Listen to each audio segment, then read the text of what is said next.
नमस्कार, कसे आहेत सगळे? मस्त मजेत ना? मजेतच असायला हवं. मी सुकन्या स्वागत करते तुमचं आजच्या एका छान अशा व्हिडिओमध्ये. नेहमीप्रमाणेच दिवसाची सुरुवात मस्त अशी झालेली होती आणि आपली सुरुवात काय किचनपासूनच होते. सो सकाळी जेवण बनवायला घेतलं होतं आणि आज संडे म्हटलं की नॉनव्हेजचा बेत असणार म्हणजे असणारच. खूप दिवस झालं फिश खाल्ले नव्हते, त्याच्यामुळे धनुष रोज त्याच्या पप्पांना सांगत होता की फिश खायचेत म्हणून. आणि मला वाटते हनुमान जयंती दिवशी त्याने खूपच जास्त हट्ट केला होता की पप्पा फिश आणा म्हणून. सो ते बोलले की आपण संडेला फिशचं जेवण बनवूयात म्हणून. मग त्यांनी सकाळी जाऊन हे घेऊन आले, फिश घेऊन आले आणि त्याच्यानंतर मी बनवायला घेतलं. ते सकाळी मिटिंगला गेले होते, सो त्यांना तिकडं जास्त वेळ झाला. तोपर्यंत मी घरातली बऱ्यापैकी कामावरून घेतलेली होती. मसाला पण काढून ठेवलेला होता, फक्त आल्यानंतर भाज्या करायच्या होत्या आणि म्हटलं चला वेळ आहे तर फिश फ्राय पण करून घेऊयात, जे की धनुषला खूप जास्त आवडतं. ग्रेव्ही नॉर्मल तिखट केली होती म्हणून म्हटलं चला फिश फ्राय करता, जेणेकरून तो पण पोटभर खाईल म्हणून. नाहीतर मग पातळ भाजीतलं त्याला काही जास्त आवडत नाही खायला आणि ते फिश त्याला व्यवस्थित चारता पण येत नाहीत. त्याला चारायचं काम हे मात्र ह्यांचं असतं नेहमीच. इथे मी फिश फ्राय करायला घेतले होते. फ्राय करताना फक्त रवा, आपला मसाला आणि त्याच्यानंतर मीठ टाकून थोडंसं लाल तिखट टाकून मिक्स करून घेतलं होतं आणि त्याच्यामध्ये व्यवस्थित डीप करून घेतलं. तांदळाचं पीठ पण टाकलं होतं. तर इथे सगळं जेवण रेडी झालं. त्याच्यानंतर मग आम्ही जेवण करून घेतलं आणि मस्त एकदम पोटभर जेवण झालं होतं. आणि सकाळी तुम्हाला मगाशी दिसलंच असेल की केस माझी फार चंपू झाली होती.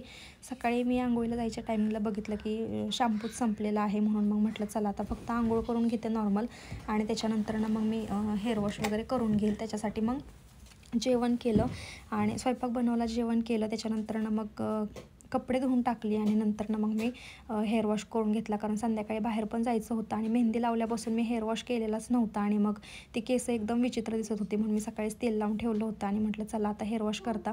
मस्त हेअर वॉश करून घेतला. त्याच्यानंतर एवढी सगळी कपडे धुतलेली होती ती सुकायला टाकायची होती आणि आज खोट्यासारखं मी एवढी सगळी कपडे धुवून टाकली. म्हणजे धनुषनाही रेग्युलर कपडे यूज करत नाही, त्याची जी काही मला गावाला न्यायची होती ना ती कपडे मी काढली होती वरती.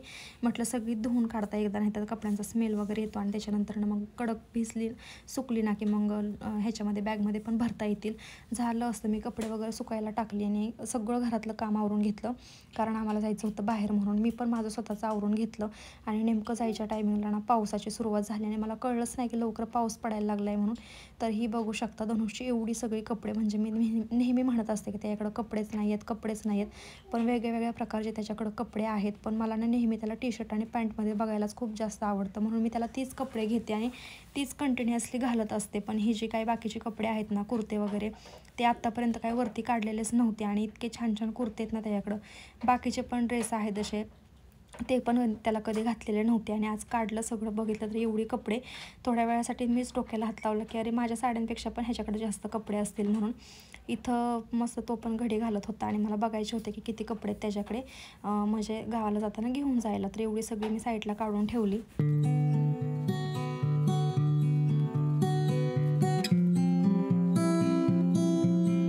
आणि दिवसभर माझं काम चालू होतं माहिती आहे का, सकाळी उठल्यापासून. म्हणजे उशिरा उठले होते मी आज त्यातले त्यात, म्हणून म्हटलं की आता चला काम आवरून घेता. तर एवढी काम आवरायला मला खूप जास्त वेळ झाला आणि नेमकं जायच्या टायमिंगला सगळं आवरलं आणि पावसाने सुरुवात केली. तरी पण म्हटलं थोडासाच पाऊस आहे, आपण जाता म्हणून. पण ह्यांना स्टुडिओमध्ये जाऊन फोटोज वगैरे काढायचे होते त्यांना, तर त्यांचे कपडे भिजतील म्हणून ते म्हटले की थांबा आता थोडा वेळ इथंच. मग म्हटलं चला आपण पहिल्या पावसाचा आनंद घेऊयात. पहिल्या पावसाची मी जास्त वाट बघितलेली होती आणि तो नेमकं माझ्या मनाच्या विरुद्ध वेळेस आला. म्हणजे मला बाहेर जायचं होतं आणि नेमकं त्याने सुरुवात केली. चला म्हटलं इथंच आपण कोण नाही आहे तर मस्त एन्जॉय करून घेता म्हणून थोडंसं धनुष आणि मी पावसात भिजून घेतलं आणि धनुषला पण खूप जास्त आनंद झाला होता आणि त्याला पण पावसात भिजायचं होतं म्हणून म्हटलं चला. तर इतका छान व्ह्यू झाला होता ना सगळा, एकदम प्रसन्न वाटत होता. आणि जो काय धूळ वगैरे बसली होती, म्हणजे उडलेली होती धूळ, ती सगळी पावसामुळे खाली बसली आणि इतका मातीचा सुगंध येत होता ना, इथल्या सिमेंटचा पण इतका मस्त वास येत होता ना, मी ते वासच किती वेळ घेत बसले होते.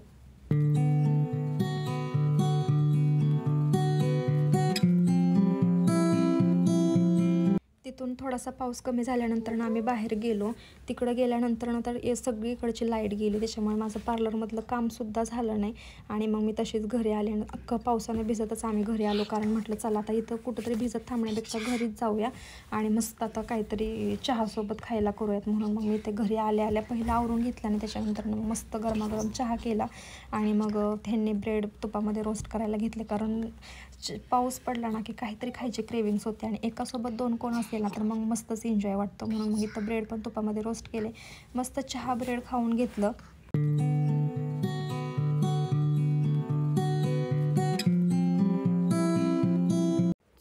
माझी आणि धनुची टोटली खरेदी झालेली होती. माझी तर सगळ्यात आधी झाली, सेकंड टाईम धनुची झाली आणि आता ह्यांचा नंबर होता. मग आम्ही ह्यांना कपडे घेण्यासाठी गेलो आणि ह्यांना काही लवकर कपडे पसंत पडत नाहीत. म्हणजे किती पण मोठा ढीग टाकू देत पण त्यांना ते काही लवकर पसंत पडत नाही. आणि मग नेहमी मग मला साडी घ्यायला जायला तेव्हा त्यांचं असतं की उरक की बाई किती टाकले पुढं तर तुला पसंत पडत नाही. आणि आज सेम त्याच कन्फ्युजनमध्ये होते. त्यांना लवकर कुठलाच म्हणजे शर्ट पटकन चॉईस करून झाले पण त्यांना पॅन्टच व्यवस्थित फिटिंगच्या भेटत नव्हते. आणि लूज पॅन्ट घालायला त्यांच्यापेक्षा जास्त मीच त्यांना थोडंसं अवॉइड करते की नाही लूज कपडे घालायचे नाहीत.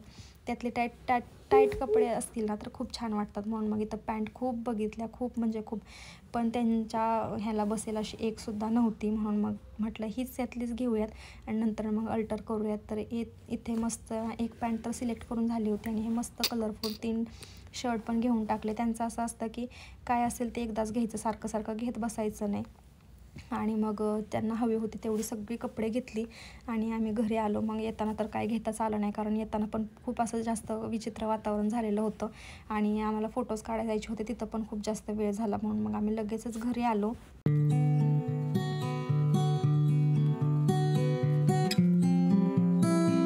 घरी आल्यानंतर त्यांनी त्यांचे सगळे डॉक्युमेंट्स काय होते ते सगळे भरून ठेवले कारण उद्यापासून न्यू ऑफिसमध्ये जॉईनिंग आहे. सो त्यांचं ते सगळं करून घेतलं. तोपर्यंत मी काय जेवण बनवायचं होतं ते बनवलं आणि त्याच्यानंतरनं जेवण झालं आणि लगेचच मग बॅग पॅक करायला घेतली कारण बाकीचं पण बराचसा सामान सगळं वरती पडलेला होता. आणि संध्याकाळी झोपायच्या टायमाला बेडवरती पसारा म्हटलं ना की खूप जास्त चिडचिड होते. चला म्हटलं आता आहे वेळ तर त्यांना पण म्हटलं तुम्ही थोडीशी मदत करू लागायला या मला कारण कपड्यांचा एवढा मोठा पसारा होतो ना आणि त्यांना काही मी बॅग भरलेली आवडत नाही. आता तुम्ही म्हणाल आवडत नाही तर त्यांचा काय त्या बॅगशी संबंध, पण असं होतं ना की गाडीवरती जाताना जेव्हा बॅग दोरीनं बांधतो ना तेव्हा ती बॅग त्यांचं म्हणणं असं की अशी स्ट्रेट बसली पाहिजे, कुठं दबली नाही पाहिजे, काय नाही. म्हणून त्यांना म्हटलं की चला तुमच्या डोळ्यासमोर मी भरते, घड्या वगैरे घालून देते, जसं तुम्हाला रचून घ्यायचे ना तसं रचून घ्या.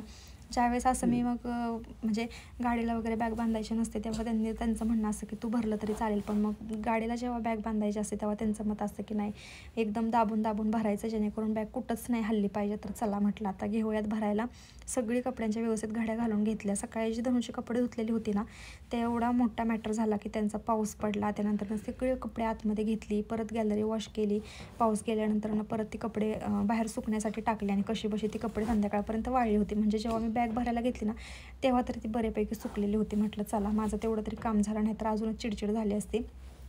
इथं सगळी कपडे व्यवस्थित सॅग्रिगेट करून ठेवली म्हणजे जेव्हा कधी घालायच्यात ना ती कपडे सगळे एकत्र ठेवून दिली. माझ्या साड्या वगैरे पण सगळ्या एका पिशवीमध्ये ज्या त्या दिवशीच्या ज्या त्या पिशवीमध्ये भरून ठेवल्या जेणेकरून आपल्याला ती पिशवी लगेच उचलता येते. नाहीतर एवढी गडबड गोंधळ होते ना की आपल्यालाच कळत नाही. मग तिथं गेल्यानंतर एकतर एवढी पाहुणी असतात आणि त्यांच्यात मग आपल्या सगळ्या कपड्यांचा गोंधळ, कुणाचं इकडे कुणाचं तिकडे पडलेलं असतं. तसं म्हटलं आपण आपली प्रॉपर तयारी करून जाऊयात म्हणून मग इथं बॅग पॅक करून घेतली. ह्यांचे कपडे तर साईडलाच होते कारण हे माझ्यासोबत येत नाही आहेत, फक्त मला सोडायला येणार आणि ते परत आहे एकटेच रिटर्न घरी येणार. सो मग त्यांचे कपडे म्हटलं त्यांच्या बॅगमध्ये भरून घ्या, एका दिवसाचेच फक्त. आणि त्याच्यानंतर मी काय माझी ज्वेलरी वगैरे घ्यायची होती. माझ्याकडं मेकअपचं सामान काहीच नाही आहे आणि मला आवडतसुद्धा नाही. सो ज्या काय माझ्या डेली यूजच्या ज्या क्रीमा असतात त्याच्यानंतर गावाकडे गेल्यानंतर रेग्युलर म्हणजे हिरव्या बांगड्या घातल्याच जातात आणि घालाव्याच लागतात त्या साईडला काढून ठेवल्या. साडी नेसणार म्हटल्यानंतर सेफ्टी पिन वगैरे लागणार ते साईडला काढून ठेवलं. आणि माझ्याकडे एक पाऊचच नाही आहे, म्हणजे पाऊच होता आधी धनुच्या टी-शर्टचा पण तो आत्ता माझ्याकडे नाही आहे, कुठं गेला काय माहिती नाही. तर मग सगळंच माझं मेकअपचं सामान असतं ना ते त्याच्यामध्ये बसून जातं. लवकरच मी मिशोवरून तो पण मागवणार आहे कारण मला खूप त्याची गरज पडते. म्हणजे मेकअपचं सामान कशात न्यायचं ना हे लवकर समजत नाही. इथं यांचे कपडे साईडला काढून ठेवली, जे की ते उद्या त्यांचं भरून घेतील. त्याच्यानंतर आमची बॅग पण साईडला काढून ठेवली आणि बेड पहिला मोकळा करून घेतला जेणेकरून संध्याकाळी झोपायला तिथं जागा मोकळी होईल. आणि गावाला जायच्या आधी किती गडबड असते ना, हे भर ते भर, आणि जेवढी एनर्जी असते ना तेवढी गावावरून आल्यानंतर राहत नाही. माझं तर असंच असतं. मग बॅग अनबॉक्सिंग करायची म्हणली की मला खूप जास्त कंटाळा येतो. सगळं घरातलं आवरून घेतलं, फक्त जेवणाची भांडी घासली नाहीत कारण मला खूप जास्त कंटाळा आलेला होता. चला म्हटलं धनुषला घेऊन खाली जाता तेवढंच. आणि पाऊस पडल्यामुळे वातावरण बाहेरचं खूप छान झालेलं होतं म्हणून मग धनुषला घेऊन आम्ही खाली सायकल चालवण्यासाठी गेलो. आणि एवढा छान सायकल चालवायला लागला आहे, मला वाटतं ह्याला ती सायकल घेऊन 2.5 वर्ष तरी झाली असतील. त्याने आत्ता ती वापरात काढल्याने एवढं छान इतका ट्रेन झाला आहे ना सायकल चालवायला. असा आपल्या मुलांना बघितलं ना की कौतुक वाटतं, खूप जास्त कौतुक वाटतं. म्हणजे ही काय एवढी नवलाची गोष्ट नाही आहे, पण का काय माहिती खूप प्राऊड फील होतं की काय नाही बाबा, घेतलेल्या वस्तूचा तो पुरेपूर वापर करतो आहे म्हणून. आणि पहिला सपोर्ट लागायचा त्याला की तुम्ही पाठीमागे थांबा आणि मग मी सायकल चालवतो. आता टर्न वगैरे घ्यायचं म्हटलं तरी स्वतःच घेतो आणि ह्या गोष्टीचा खूप जास्त आनंद होतो. चला आता इतक्या हॅप्पी मोमेंटसोबत आजचा व्हिडिओसुद्धा इथंच थांबवते. आवडला असेल तर नक्की लाईक करा. चॅनलवरती नवीन असाल तर सबस्क्राईब करायला पण विसरू नका. भेटूयात आपण अशाच एका नवीन इंटरेस्टिंग व्हिडिओसोबत. तोपर्यंत स्वतःची काळजी घ्या आणि बाय बाय. Bye bye.